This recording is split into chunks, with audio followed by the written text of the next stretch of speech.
रुद्रमारुति रुद्रमारुति रुद्रमारुति जय पिपीली।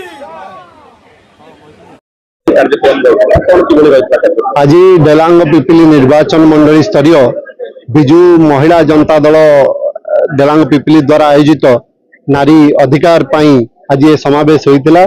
हजार हजार संख्यार माँ माने गुरुजन माने युवक साथी माने उपस्थित थिले। आमर महिला बिजू महिला जनता दल सभापति स्नेहिनी अपा एवं आमर राज्यसभा सांसद सुलता अपा मध्य उपस्थित थिले। एवं विशेषकर आपन जदि देखिबे लोक मानकर सुजोग गोटे खोजुचंदी जो डबल इंजिन सरकार जो डबल फेल सरकार आपको जवाब दवाई गोटे सुजोग खोजुचंदी।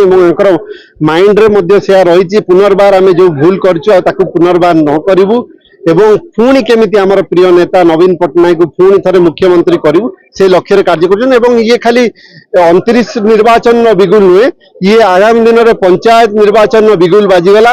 माँ मैंने आज प्रमाणित कर केते भल पाती बिजु जनता दल को नवीन पट्टनायक को तांकर पुआ रुद्र महारथी को। एवं आगामी दिन में मोर विश्वास अच्छी ये जो संख्यार आज माँ माने गुरुजन माने युवक साथी माने लोक प्रतिनिधि माने मुरबी माने एकजुट होती ये प्रमाणित कर आगामी दिन में पंचायत इलेक्शन रे बिजु जनता दल दबदबा भारी रहे।